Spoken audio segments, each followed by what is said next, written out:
Hello and नमस्ते aspirants, welcome to Shailesh notebook channel. तो यहाँ पर हम लोग एमएसटीसीईटी मैथमेटिक्स के important concepts and previous year question यानी कि पीवाईक्यूज इजी वे में सीखने वाले हैं। तो let's start today's practice session. Hello, तो 26 अप्रैल को इवनिंग शिफ्ट में पूछा गया था ये क्वेश्चन। तो सबसे पहले क्वेश्चन रीड करते हैं। A fair coin is tossed fixed number of times if the probability of getting 5 tails is same as the probability of getting 7 tails. Then the probability of getting 3 tails क्या हो सकती है, ये हमें find out करना है। और ये कुछ ऑप्शंस दिए हैं। तो इसका सॉल्यूशन कैसे आएगा, देखो सॉल्यूशन। तो यहाँ पर आप लोगों को क्वेश्चन में स्टार्टिंग सेंटेंस ही दिया है कि अ coin is toss fix number of time. एक सिंगल कॉइन को हम लोग टॉस कर रहे हैं, कितने times, fix number of time. अभी टाइम यहाँ पर दिया नहीं है तो हम लोग कंसिडर कर सकते हैं ना। तो let the coin be tossed N number of times. हम लोग एन कंसिडर करें, N number of times. Okay, हमने कंसिडर किया कि एक कॉइन को हमने N number of times toss किया। ठीक है, तो अब इसकी प्रोबेबिलिटी क्या है। अगर एक कॉइन टॉस कर रहे हैं हम लोग, प्रोबेबिलिटी ऑफ गेटिंग, हमें क्या चाहिए क्वेश्चन में, देखो हमें टेल चाहिए। ये पूरे क्वेश्चन में हमें टेल से ही मतलब है, हेड से कोई मतलब नहीं। तो probability of getting tell, probability of getting tell क्या आएगी, क्या आती है। अगर हम लोग एक कॉइन टॉस करें तो दो आउटकम्स आते हैं, आइदर हेड एंड टेल। इधर हेड और टेल दोनों में से कोई तो एक आउटकम आएगा, मतलब दो आउटकम आएंगे तो दोनों में से कोई तो एक आएगा। तो number of favourable upon total outcome, तो 1/2 is the probability of getting tail, बरोबर। तो क्या हम लोग इसे पी कंसिडर करें, बिकॉज ऑफ हमें क्वेश्चन में N number of times N दिया है, पी दिया है, मतलब प्रोबेबिलिटी ऑफ गेटिंग 5 टेल्स। तो हम लोग क्यू भी निकाल सकते हैं और बाइनोमियल प्रोबेबिलिटी डिस्ट्रीब्यूशन यहाँ यूज कर सकते हैं, बरोबर ना। तो कैसे करेंगे, देखो। तो probability of not getting tail, मतलब टेल आने की प्रोबेबिलिटी तो निकाली 1/2, पर ना आने की प्रोबेबिलिटी क्या हो सकती है, तो उसे हम लोग क्यू कंसिडर करते हैं। और हमें पता है P plus Q is equal to 1 रहती है प्रोबेबिलिटी। तो हमें पी की प्रोबेबिलिटी पता है, तो क्यू की प्रोबेबिलिटी कैसे निकालेंगे, Q is equal to 1 minus ये पी को राइट हैंड साइड शिफ्ट करेंगे तो माइनस को होगा, माइनस होगा। तो 1 माइनस पी की वैल्यू क्या है, 1/2। तो 1 में से हाफ गया तो हाफ ही बचता है, तो क्यू की प्रोबेबिलिटी भी 1/2 भी है, 2 ही आएगी, बरोबर। तो अभी इसके बाद देखो, हम लोग अभी by using binomial probability distribution, by using binomial binomial probability distribution, by using binomial probability distribution theorem. क्या है थ्योरम, बता सकता है कोई आप में से, जल्दी से बताओ थ्योरम क्या है। तो यहाँ पर मैं लिख लेता हूँ बाइनोमियल प्रोबेबिलिटी डिस्ट्रीब्यूशन का, N C X into P raise to X into Q raise to N minus X. तो हमें एन की वैल्यू पता है, एक्स हमें रैंडम वेरिएबल है, कॉइन टॉस किया तो कितनी बार किया है यहाँ पर बताया है हमें, 5 टेल्स हमें रैंडम वेरिएबल आया है ना, 5 टेल्स आए यहाँ पर। सेकेंड इसमें 7 टेल्स आया है, तो ये प्रोबेबिलिटी ऑफ गेटिंग टेल्स, ये रैंडम वेरिएबल एक्स है हमारा। फिर ठीक है, और पी एंड क्यू तो हमने अभी निकाला। तो बस हमें इक्वालिटी फाइंड आउट करनी है, ये दोनों इक्वेशंस को लिखना है, मैथमेटिकल फॉर्म में लिखना है। If a probability of getting 5 tails, probability of getting 5 tails, तो उसे कैसे लिखेंगे। तो देखो, then probability of 5 tails, 5 tails की प्रोबेबिलिटी हमें फाइंड आउट करनी है, राइट। यहाँ पर देखो क्वेश्चन में probability of getting 5 tails is, तो क्या आएगी बाइनोमियल प्रोबेबिलिटी डिस्ट्रीब्यूशन से, फॉर्मूले से। तो एन नंबर ऑफ टाइम्स हमने कॉइन टॉस किया, हमें 5 टेल्स चाहिए, और मल्टीप्लाइड बाय पी, पी क्या है हमारा 1/2, प्रोबेबिलिटी ऑफ गेटिंग टेल 1/2 है। तो वो कितनी बार, 5 बार चाहिए, बरोबर। तो उसकी probability raise to 5 into P नहीं आया, मतलब उसकी प्रोबेबिलिटी, क्यू की प्रोबेबिलिटी n-5। तो इसे हम लोग सिंप्लीफाई कर सकते हैं, और थोड़ा सा देखो कैसे करेंगे, NC5।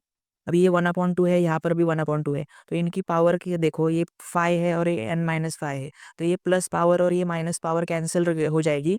तो यहाँ पर सिर्फ n बचेगा, तो इसे हम लोग कॉमन लिख सकते हैं ना, 1/2 रेस टू 5 प्लस मल्टीप्लिकेशन जब होता है दो नंबर्स में, उसकी पावर की एडिशन होती है, तो 5 दो सिमिलर नंबर्स में, हाँ। तो 5 + n - 5 ऐसे होता, और ये +5 - 5 गेट कैंसिल, तो यहाँ बचा सिर्फ क्या बचा, n बचा। ठीक है, तो ये कैसे आएगा, NC5 इंटू 1/2 ये आ गया। सेम अभी हमें फाइंड आउट करना है किसके लिए, प्रोबेबिलिटी ऑफ 7 टेल्स के लिए, बरोबर ना। 7 टेल्स के लिए फाइंड आउट करनी है प्रोबेबिलिटी। तो वो कैसे आएगी, सेम यहाँ पे जैसे 5 की जगह सिर्फ 7 पुट करना है। तो NC7 7 टेल्स हमें चाहिए, 1/2 इंटू 1/2 n-7। यहाँ पर भी सेम ही सिचुएशन में स्टेप हो जाएगी, क्या कि 1/2 कॉमन लिखेंगे और उनकी पावर की एडिशन करेंगे, 7 + n-7। तो ये एडिशन किया हमने दो पावर की, तो ये +7 -7 गेट कैंसिल, तो यहाँ पर भी बचा क्या, NC7 1/2 अभी ये दोनों क्या है, इक्वल बताया है ना क्वेश्चन में। देखो ना यहाँ पर क्वेश्चन में क्या दिया है, if the probability of getting 5 tails is same as the probability of getting 7 tails. ये दोनों की प्रोबेबिलिटी सेम है, तो इन दोनों को इक्वल फॉर्म में लिखेंगे। ठीक है, एक ही मिनट है। ओके, तो हम लोग इसे इक्वल फॉर्म में लिखेंगे कैसे, तो according to the given condition, हमें क्वेश्चन में कंडीशन गिवन दी है, क्या, probability of 5 tails which equals to probability of 7 tails, बरोबर। तो कैसे आएगी 5 टेल्स की प्रोबेबिलिटी, क्या थी, NC5 into 1/2 which equals to NC7 1/2 अभी यहाँ पर ये दोनों सिमिलर है, तो इन लोग ये कैंसिल होंगे, इक्वल टू साइड शिफ्ट होंगे तो डिवाइड हो जाएंगे, तो कैंसिल ही होंगे, बरोबर। तो यहाँ पर बचा क्या, NC5 which is equal to NC7। अभी इसे कैसे एक्सपांड करते हैं, मैंने बताया पहले भी, कैसे करते हैं, न्यूमरेटर में n फैक्टोरियल, ये वाला डिनोमिनेटर में 5 factorial multiplied with n-5 factorial, right. Same यहाँ पर भी वैसे ही होगा, n factorial upon 7 factorial into n-7 factorial. अभी इसे सिंप्लीफाई करेंगे, कैसे करेंगे, तो बहुत ही आसान है, देखो कैसे करेंगे। तो ये n फैक्टोरियल कैंसिल होगा, बरोबर ना। अभी हम लोग ये साइड को ये साइड भेजते हैं और ये साइड को ये साइड भेजते हैं, कैसे, तो इज इक्वल टू, ये डिनोमिनेटर में है तो ये साइड आएगा तो न्यूमरेटर में आएगा, 7 फैक्टोरियल n-7 फैक्टोरियल, ठीक है, which equals to 5 factorial n-5 factorial, right. तो अभी हम लोग इसे कैसे सिंप्लीफाई करेंगे, तो 7 फैक्टोरियल n-7 फैक्टोरियल को इसको एज इट इज ही रखते हैं, बरोबर। अभी हमारे डिसेंडिंग ऑर्डर में ये कैसे जाएगा, 5 फैक्टोरियल को ये एज इट इज ही रखते हैं, नेक्स्ट स्टेप में एक्सपांड कर देते हैं इसका।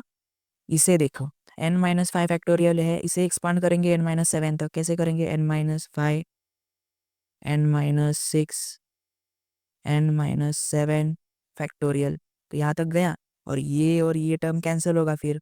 तो अभी बचा क्या, तो 7 factorial is equal to 5 factorial n-5 factorial, n sorry factorial नहीं, n-5 n-6, यही बचा ना अभी। देखो यहाँ पर अभी आप कहोगे ये कैसे हुआ, तो कौन से भी नंबर से अगर हम लोग माइनस कर रहे हैं, डिसेंडिंग ऑर्डर में जाते हैं ना, 5 फैक्टोरियल रहा तो 5 इंटू 4 इंटू 3 इंटू 2 इंटू 1 ऐसे जाते हैं। तो सेम मैंने इसे ऐसे ही गया कि n-5 फैक्टोरियल है ना, तो इसे जब मैं डिसेंडिंग ऑर्डर में लेके जाऊंगा तो -5 के बाद -6 आएगा, -7 आएगा, बिकॉज ऑफ नंबर लाइन पे डिसेंडिंग ऑर्डर पॉजिटिव साइड ऐसी होती है, बरोबर ना, यहाँ से लेके ऐसे, लेकिन बरोबर, लेकिन नेगेटिव साइड पे ये साइड से होती है डिसेंडिंग ऑर्डर, मतलब -1 ग्रेटर होगा -5 से, तो हमेशा याद रखो। तो -5 के बाद -6 वो है ना, ये -6 ये लेस है, कंफ्यूज मत हो जाओ यहाँ पर। -7 इससे भी लेस है, तो ये डिसेंडिंग ऑर्डर में ही जा रहा है, ठीक है। एडिशन होता है यहाँ पर, एडिशन के लिए अलग है। एडिशन मतलब पॉजिटिव साइड के लिए डिसेंडिंग ऑर्डर में जाता है, मतलब यहाँ 5 है तो 4 हो जाता है। अगर इधर प्लस होता तो इधर प्लस होता तो यहाँ पर 4 होता, प्लस होता तो यहाँ पर 3 होता। लेकिन नेगेटिव साइड जा रहे हैं तो ये -5 -6 -7 आएगा। यहाँ पर बच्चे कंफ्यूज हो जाते हैं, ये कैसे आया, तो ये ऐसे आया। इसके बाद में नेक्स्ट स्टेप देखो, इसे सिंप्लीफाई करना है तो कैसे करेंगे। तो हम लोग ये 7 फैक्टोरियल को 5 फैक्टोरियल तक ले जा सकते हैं। 7 6 5 factorial which equals to 5 factorial n-5 n-6। तो ये 5 फैक्टोरियल गेट कैंसल, तो यहाँ बचा 7 6 ज़ा 42, 7 6 ज़ा 42 n-5।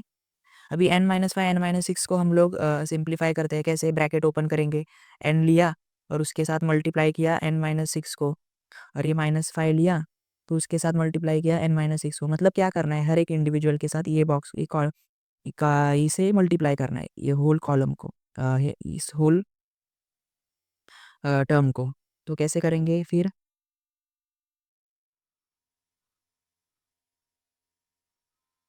होल ब्रैकेट से, हाँ सॉरी बच्चों, होल ब्रैकेट से इसे मल्टीप्लाई करना है यहाँ पर।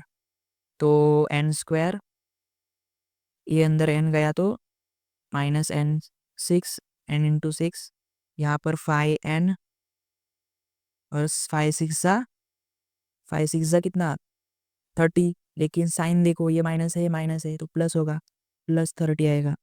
साइन पे कंफ्यूज नहीं होना है, यहाँ पर बेसिक है ये, ठीक है। 42। अभी हम लोग इसे क्वाड्रेटिक इक्वेशन फॉर्म में लिख सकते हैं। कैसे लिखेंगे, थोड़ा सा मॉडिफाई करो पहले, n², अभी ये 6n है, हाँ ये n6 आपको कंफ्यूज लग रहा होगा तो 6n लिखते हैं, 6n और 5n, -6n -5n, 6 + 5 क्या होता है 11, 11 -11n आ गया यहाँ पर। यहाँ पर जो 30 है, यस, तो ये लेफ्ट हैंड साइड में 42 है, इसे अगर हम लोग माइनस करें यहाँ पर राइट हैंड साइड में लाके, तो यहाँ पर कुछ नहीं बचा तो 0, ठीक है। तो n² -11n, अभी इनका सब्ट्रैक्शन करना है, 42 में से 30 गया तो कितना बचा 12 बचा, तो -12 बचा, ठीक है। तो अभी हमें ये क्वाड्रेटिक इक्वेशन तो मिल गया, अभी इसे सिंप्लीफाई करना है, कैसे क्या आएगा इसका सॉल्यूशन। तो कैसे आएगा, तो 12 को फैक्टर करेंगे, 12 के फैक्टर्स करेंगे ऐसे, जिसकी एडिशन या सब्ट्रैक्शन, एडिशन 11 आ सके या सब्ट्रैक्शन सब्ट्रैक्शन 11 आ सकती है। कैसे, 12 1 ज़ा 12 करे हम लोग, और 12 को माइनस ले और इसे प्लस ले, तो -12 + 1 11 -11 आता है। तो इसके साथ में सिर्फ n जो कांस्टेंट टर्म है ये हमें पुट करनी है। तो कैसे लिखेंगे, n² -12n + n-12 which equals to 0। अभी यहाँ से कॉमन निकालेंगे n को, तो यहाँ क्या बचा, सिर्फ n बचा -12, प्लस यहाँ से 1 निकालेंगे कॉमन तो n बचा, क्योंकि ये सेम टर्म यहाँ पे यहाँ पे भी लानी होती है। तो n-12, 1 कॉमन निकाला तो 12 ही आएगा, मतलब 1 से मल्टीप्लाई करेंगे तो -12 ही रहेगा ये, ठीक है। और साइन का भी कोई नहीं, प्लस माइनस माइनस ही होता है। तो ये दो इक्वेशन बनेंगे, कौन से, n+1 और n-12 which is equal to 0, ठीक है। तो ये दो इक्वेशन में n की वैल्यूज़ हमें मिलेगी, क्या मिलेगी देखो यहाँ पर ही, तो n+1 इज इक्वल टू 0 और n-12 which is equal to 0। तो n इज इक्वल टू -1 आएगा और n इज इक्वल टू +12 आएगा, बरोबर ना। ये -12 को राइट हैंड साइड शिफ्ट करेंगे तो +12 होगा, ये +1 को राइट हैंड साइड शिफ्ट करेंगे तो -1 होगा, बरोबर। तो अभी n की वैल्यूज़ 2 आ गई, लेकिन हम लोग कौन सी वैल्यू प्रेफर करेंगे, नेगेटिव वैल्यू लेते हैं हम लोग नहीं, क्योंकि प्रोबेबिलिटी नेगेटिव नहीं होती। तो इन प्लेस ऑफ n हम लोग 12 लेंगे, मतलब हमने कितनी बार कॉइन टॉस किया, एक सिंगल कॉइन को, हमने एक सिंगल कॉइन को 12 बार 12 टाइम्स टॉस किया, बरोबर।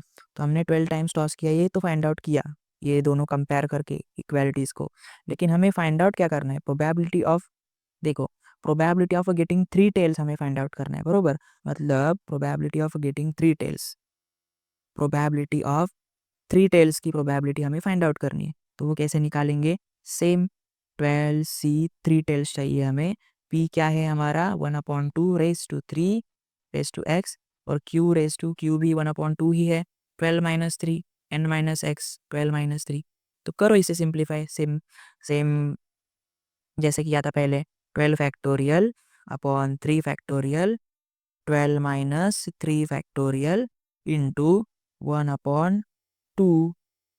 अभी ऑप्शन में देखो कैसे ऑप्शंस दिए हमें यहाँ पर।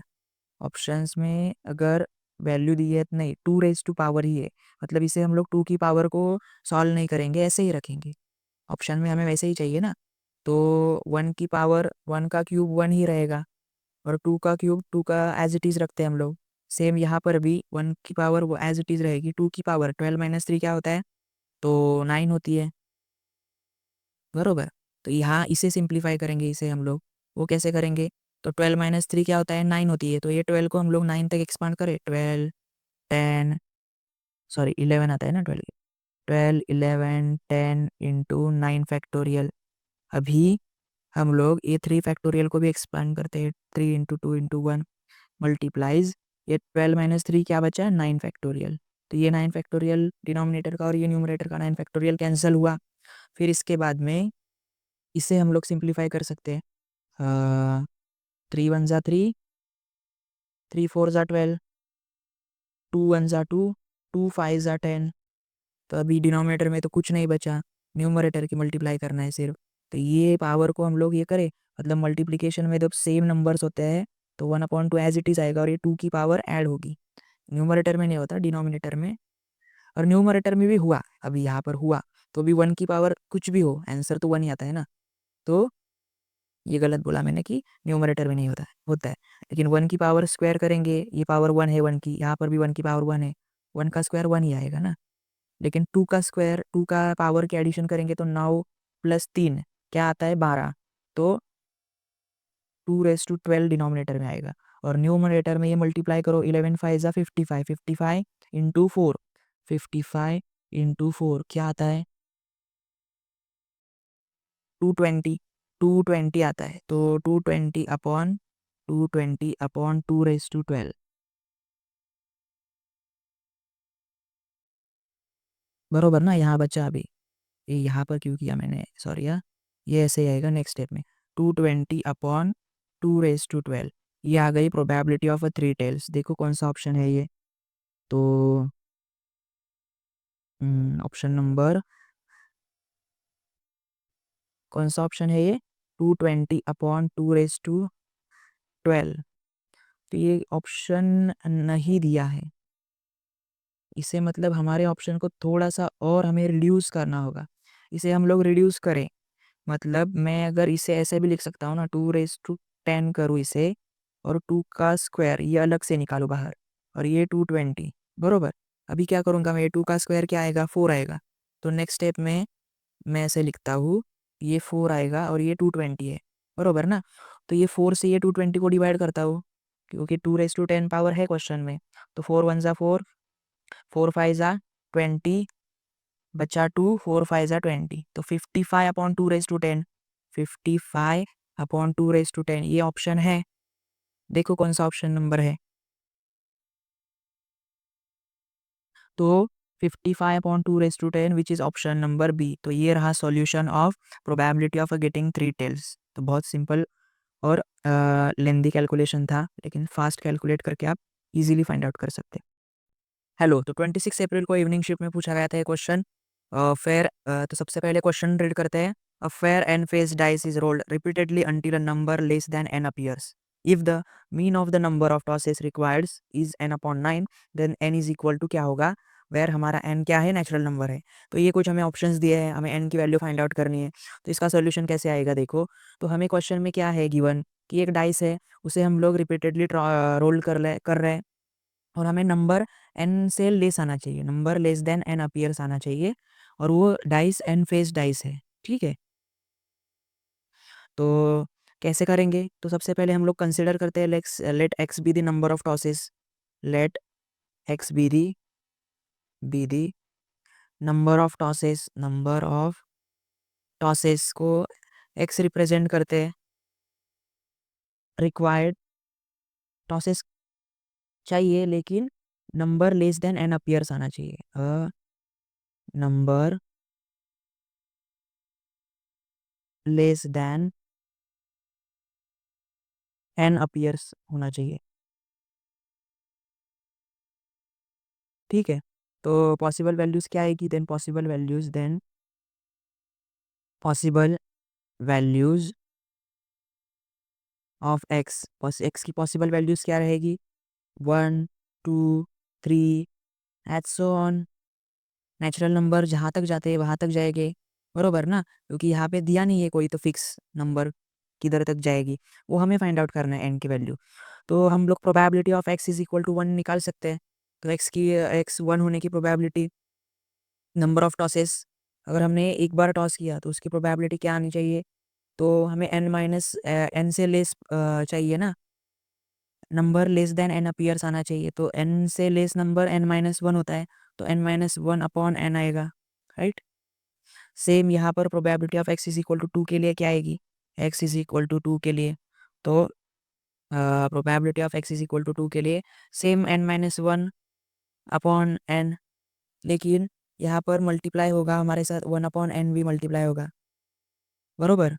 Same case probability of x is equal to 3 के साथ भी होगी, तो यहाँ पर भी बरोबर वही यही आएगा 1/n into 1/n into n-1/n, right. तो ये as so on up to continue आगे आगे होता रहेगा। तो इससे हम लोग मीन यहाँ पर फाइंड आउट कर सकते हैं, if the mean of the number of tosses required. तो मीन कैसे निकालते हैं? तो मीन का फॉर्मूला हमें पता है, क्या है मीन का फॉर्मूला? तो mean which is expectation of x, बरोबर ना। एक्सपेक्टेशन ऑफ एक्स क्या होता है? तो mean expectation of x summation of discrete के लिए है ना, ये वैल्यूज डिस्क्रीट है, तो x summation of x I into probability of x I, right ना। तो सम ऑफ रैंडम वेरिएबल्स उसके साथ उसकी प्रोबेबिलिटी मल्टीप्लाई करते हैं, उनका एडिशन करते हैं, राइट। तो कैसे करेंगे? सिंपली रैंडम वेरिएबल 1 उसके साथ उसकी probability n-1 upon n, right. तो इसे ब्रैकेट में लिख लेते हैं। सिमिलरली 2 उसके साथ में उसकी प्रोबेबिलिटी क्या? 1/n into n-1 upon n, right. Similarly 3 के साथ भी ऐसे ही आएगा, लेकिन 3 के साथ ये 1/n 2 टाइम्स था, तो उसका उसे एक बार लिख के उसका स्क्वायर कर लेंगे तो 2 टाइम्स होगा, और उसके साथ n-1 अपॉन एन। तो ये सीक्वेंस आगे बढ़ता रहेगा ऐसे up to natural number all. तो यहाँ पर देखो आप लोग n-1 अपॉन एन, ये कॉमन टर्म है तो सभी में है ये, तो इसे हम लोग कॉमन निकाले, तो n-1 अपॉन एन को हम लोग कॉमन निकाले, तो यहाँ क्या बचेगा? यहाँ बचेगा 1 प्लस यहाँ बचेगा 2/n, ये वाला, बरोबर ना। यहाँ ये 1 आएगा, फिर यहाँ बचेगा 1/, यहाँ 3 से मल्टीप्लाई किया ही नहीं हमने, 3 into 1/n² into n-1/n as so on up to natural numbers. तो यहाँ 2/n बचा, फिर यहाँ पे 3/n² आएगा, तो एज सो ऑन ये बढ़ता रहेगा ये सीक्वेंस। तो एक सीक्वेंस बन गया ना, ये जो हमारा है ये क्या है? सीक्वेंस बन गया। तो अभी इसे हम लोग अलग से सेपरेट से कैलकुलेट करते हैं, कैसे आएगा? Let s is equal to 1 plus 2/n plus 3/n² plus as so on. तो ये सीक्वेंस को हम लोग 1 कंसिडर कर लेते हैं, और यहाँ पर देखो अभी कि इस सीक्वेंस में कुछ तो थोड़ा सा मिसिंग है, देखो, मतलब 2 है और n की पावर 1 ही है, 3 है लेकिन n की पावर 2 है, तो उसे सेम नंबर मतलब न्यूमरेटर में जो नंबर है उस वही n की पावर आने के लिए हम लोग इसी होल टर्म को 1/n से मल्टीप्लाई कर सकते हैं ना, ये होल टर्म को। तो ठीक है, कर लेते हैं 1/n से मल्टीप्लाई। तो मल्टीप्लाई करेंगे 1/n से राइट हैंड और लेफ्ट हैंड दोनों साइड को, तो ये क्या बनेगी? 1/n प्लस 2/n², बरोबर ना, plus 3/n³ as so on आगे तक जाएगी। ठीक है, तो इसे हम लोग 2 कंसिडर कर लेते हैं। अभी क्या करेंगे हम लोग, अभी सब्ट्रैक्शन करेंगे 1 and 2 की। तो इससे हमें एक सीक्वेंस मिलेगा। देखो कैसे करते हैं, s माइनस 1/n(s) के, ये s मल्टीप्लाई में, which is equal to 1 minus 1/n plus 1/n,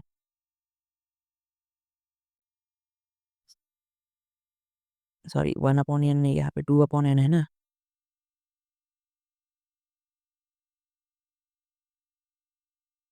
यहाँ पे 2/n है, तो 2/n minus 2/n square plus 3/n square minus 3/n cube, ये आज सो ऑन होता रहेगा। ये सब्ट्रैक्शन कर रहे हैं ना हम लोग, अरे सॉरी, सब्ट्रैक्शन कर रहे हैं हम लोग। तो इसे हम लोग कैसे लिखेंगे अभी, तो यहाँ से हम लोग s को कॉमन निकाले क्या, s को अगर हम लोग कॉमन निकाले तो ये क्या बनेगा 1 माइनस 1/n, बरोबर।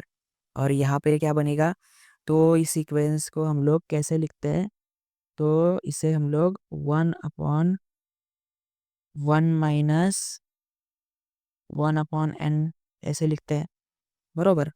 तो अभी इस थोड़ा सिंप्लीफिकेशन करेंगे यहाँ पर, कि यहाँ n है तो इसे मल्टीप्लाई करेंगे, क्रॉस मल्टीप्लाई करेंगे, तो ये बनेगा n minus 1/n into s, बरोबर।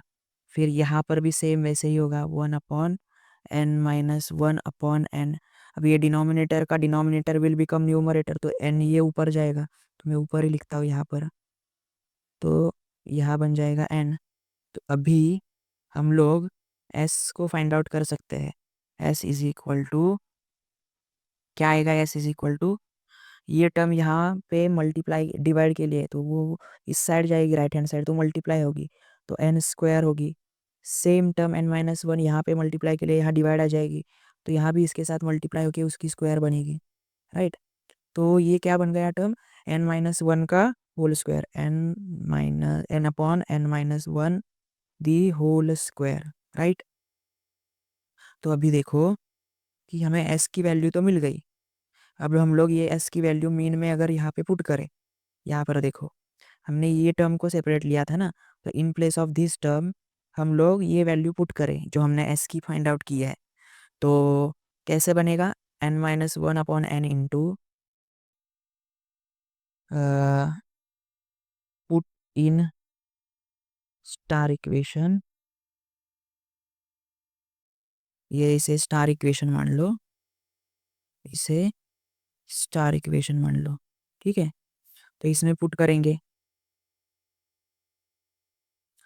तो पुट इन स्टार इक्वेशन देखो पीछे पुट करते हैं,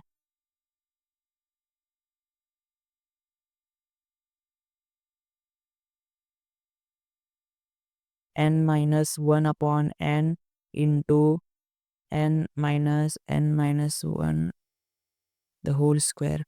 तो अभी इसे सिर्फ हमें क्या करना है, कैंसिल आउट करना है, इससे ये कैंसिल होगा, इससे ये कैंसिल होगा, बरोबर। तो सिर्फ बचेगा क्या, n/n-1। तो ये क्या है, यहाँ पर मीन है ना, मीन की वैल्यू क्या आ गई, n/n-1। लेकिन हमें मीन की वैल्यू क्वेश्चन में देखो ना कुछ तो दी है, तो मीन रिक्वायर्स इज n/9 दिया है, तो मीन की वैल्यू हम लोग n/9 ले सकते हैं, तो इस साइड क्या आएगा n/9। तो अभी यहाँ से हम लोग n की वैल्यू फाइंड आउट कर सकते हैं, कैसे, क्रॉस मल्टीप्लाई करेंगे, ये इधर क्रॉस मल्टीप्लाई होगा n into n-1 which is equal to 9 into n। तो सिंप्लीफाई करो n square minus n which is equal to 9n। तो अभी ये n स्क्वायर को, नहीं हम लोग इसे थोड़ा सा सिंप्लीफाई करते हैं, 9 - 9n को ये साइड भेज देते हैं, तो क्या होगा, n square minus n minus 9n which is equal to 0।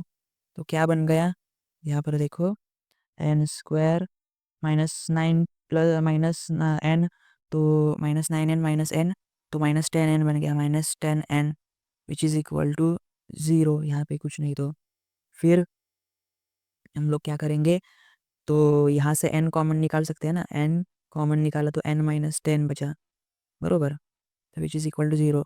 मतलब ये दो इक्वेशन बन गए, n इज़ इक्वल टू 0 और n-10 which is equal to 0। तो अब लोग n तो 0 नहीं हो सकता ना, तो n इज़ इक्वल टू, ये -10 को अगर राइट हैंड साइड शिफ्ट करें तो n इज़ इक्वल टू 10 आ गई। तो हमें n की वैल्यू क्या मिली, 10 मिली। तो देखो ऑप्शन में कौन सा ऑप्शन है ये, n इज़ इक्वल टू 10। तो n is equal to 10 option number D है हमारा। तो ये रहा solution of a question, if the mean of the number of tosses requires is n/9, then n क्या आ गया हमारा, 10 आ गया। हेलो, तो 26 अप्रैल को इवनिंग शिफ्ट में पूछा गया था ये क्वेश्चन। तो सबसे पहले क्वेश्चन रीड करते हैं। The probability that a non leap year selected at a random will contain 52 Saturdays और 53 संडेज। और ये कुछ हमें ऑप्शंस दिए हैं। तो इसका सॉल्यूशन कैसे आएगा, देखो बहुत ही ट्रिकी क्वेश्चन है। एक ही स्टेटमेंट दिया है, उसी में सभी हमें ये करना है कि विजुअलाइज करना है कैसे आएगा इसका सॉल्यूशन। तो देखो एक साल दिया है, एक साल नॉन लीप ईयर है, नॉन लीप ईयर है, नॉन लीप ईयर है। तो नॉन लीप ईयर में कितने दिन होते हैं, कितने दिन होते हैं, तो 365 डेज होते हैं। तो ये 365 डेज को हम लोग वीक के फॉर्मेट में लिखे तो टोटल 52 वीक होते हैं, 52 वीक्स होते हैं, और प्लस एक एक्स्ट्रा दिन बचता है, बरोबर, वन एक्स्ट्रा डे, एक एक्स्ट्रा डे आता है, बरोबर। तो इससे हम लोग बाट 52 वीक्स से ये पता चलता है कि हर एक दिन है, मतलब मंडे हो, ट्यूसडे हो, वेनसडे हो, थर्सडे हो, फ्राइडे हो, सैटरडे हो या संडे हो, हर एक दिन 52 बार आता है, 52 टाइम्स आता है, बरोबर। लेकिन हमें क्वेश्चन में प्रोबेबिलिटी निकालनी है नॉन लीप ईयर में सिलेक्टेड हुए सैटरडेज और संडेज की। तो हमें सैटरडेज 52 ही चाहिए और 53 संडेज चाहिए। तो हम लोग यहाँ पर क्वेश्चन में अगर देखो तो और दिया है, और जब भी देते हैं तो यूनियन आता है, यूनियन की प्रोबेबिलिटी निकालनी है। तो ए और बी क्या रहेंगे, तो ये हम लोग देखते हैं आगे। तो ए हम लोग सैटरडे को कंसिडर करें, days selected randomly Saturday, Saturday, और बी हम लोग सिलेक्ट करते हैं संडेज को। तो हम लोग पहले 53 53 संडेज की प्रोबेबिलिटी निकाले। तो हमें तो पता है कि एक वीक में अ, कि एक साल में, सॉरी, एक साल में 52 वीक्स होते हैं और एक एक्स्ट्रा दिन होता है। तो वो extra day, one extra day है ना, तो वो क्या हो सकता है, तो वो कुछ भी हो सकता है ना इनमें से, Monday, Tuesday, Wednesday, Thursday, Friday, Saturday, Sunday में से। लेकिन हमें 53rd, वो एक्स्ट्रा डे क्या है, 53rd डे है, बरोबर। तो वो हमें क्या चाहिए यहाँ पर क्वेश्चन में, तो वो संडे चाहिए। तो वो क्या चाहिए, संडे। तो उसकी प्रोबेबिलिटी क्या आएगी, कि तो यहाँ पर पॉसिबिलिटीज़ कितनी है, पॉसिबिलिटीज़ है 7, टोटल पॉसिबिलिटीज़ है 7। मतलब मंडे से लेके संडे तक 7 दिन है, उनमें से हमें 53rd बार संडे ही चाहिए। तो वो एक ही बार आएगा, एक वीक में हर दिन एक ही बार आता है, बरोबर। तो 1/7 हो गई इसकी प्रोबेबिलिटी। तो हम लोग इसे बी कंसिडर करें, बी, ये हो गई हमारे बी संडेज की प्रोबेबिलिटी। अभी हमें ए की प्रोबेबिलिटी, सैटरडेज की प्रोबेबिलिटी चाहिए। तो आप यहाँ पे देखो, ये सैटरडेज, सैटरडेज तो 52 होते ही है एक साल में, लेकिन ऐसे भी तो हो सकता है ना। तो उसकी प्रोबेबिलिटी भी क्या आएगी, तो एक दिन में एक वीक में एक ही बार सैटरडे आएगा। तो एक वीक में 7 दिन होते हैं, तो 1/7 ही आएगी। लेकिन यहाँ पर देखो, हमें 52 सैटरडे ही चाहिए। लेकिन वो जो एक्स्ट्रा डे है उसमें भी संडे ही थोड़ी आएगा, उसमें सैटरडे भी आ सकता है, मंडे भी आ सकता है, ट्यूसडे भी आ सकता है, कुछ भी आ सकता है इन 7 दिनों में से। तो उसमें सैटरडे ना आने की प्रोबेबिलिटी हमें निकालनी पड़ेगी। तो हमें सैटरडे एक्स्ट्रा डे में, वन एक्स्ट्रा डे में Saturday, not Saturday occurs, not Saturday occurs, बरोबर। सैटरडे ना आने की प्रोबेबिलिटी निकालनी पड़ेगी। तो 7 दिन तो होते हैं एक वीक में, हमें पता है, लेकिन सैटरडे नहीं चाहिए। तो कौन सा दिन चाहिए, तो इनमें से कोई भी आ सकता है ना, Monday, Tuesday, Wednesday, Thursday, Friday या संडे। लेकिन हमें सैटरडे नहीं चाहिए, बिकॉज हम लोग अगर वो 53rd सैटरडे लेंगे तो हमें क्वेश्चन में तो 53 सैटरडे नहीं 52 ही सैटरडे चाहिए। तो इसके अलावा और दूसरे कौन से भी ये पॉसिबिलिटी चल सकती है, तो 1 2 3 4 5 6, तो रिमेनिंग 6 पॉसिबिलिटीज़ है, तो फेवरेबल पॉसिबिलिटीज़ आएगी। बरोबर। तो यहाँ पर आउट ऑफ 6 पॉसिबिलिटीज़, मतलब एक्सेप्टिंग द सैटरडे, हमें 6 दिन मिल रहे हैं, Monday, Tuesday, Wednesday, Thursday, Friday और संडे। ये 6 दिन आउट ऑफ टोटल 7 दिनों में से एक वीक में से, तो ये प्रोबेबिलिटी आ गई एक ही प्रोबेबिलिटी आ गई ना ये। तो 52 संडेज़ की प्रोबेबिलिटी, 52 सैटरडेज़ की प्रोबेबिलिटी आ गई, 52 सैटरडेज़। अभी क्या करेंगे हम लोग, अभी हमने बोला था कि ये क्वेश्चन में यूनियन दिया है और दिया है, बरोबर ना।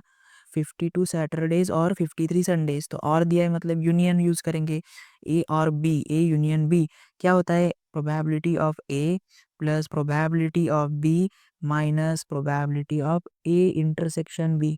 तो आप लोग यहाँ पर देखो, प्रोबेबिलिटी ऑफ ए मतलब 53 संडेज़ होने की प्रोबेबिलिटी क्या है, 1/7।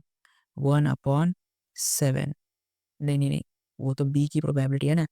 प्रोबेबिलिटी ऑफ ए क्या है, ए 6/7 विच इज़ 52 सैटरडेज होने की प्रोबेबिलिटी है 6/7 आउट ऑफ 7 दिनों में से एक एक्स्ट्रा दिन कम करेंगे तो। फिर इसके बाद में 53 संडेज होने की प्रोबेबिलिटीज़ 1/7 है, 1/7 और intersection, probability of A intersection B, मतलब हमें वो 53rd संडे ही चाहिए ना, 53rd संडे चाहिए, तो 7 दिनों में से एक दिन वो संडे रहेगा, तो उसकी प्रोबेबिलिटी आ गई ये इंटरसेक्शन। तो ये प्लस 1/7 माइनस 1/7 कैंसिल हो गया, तो यहाँ क्या बच गया, 6/7। तो 6/7 प्रोबेबिलिटी आ गई किसकी, probability of 52 Saturdays and 53 Sundays, 6/7, option number B. बहुत ही सिंपल था लेकिन थोड़ा सा ट्रिकी था कन्सेप्चुअल वाइज।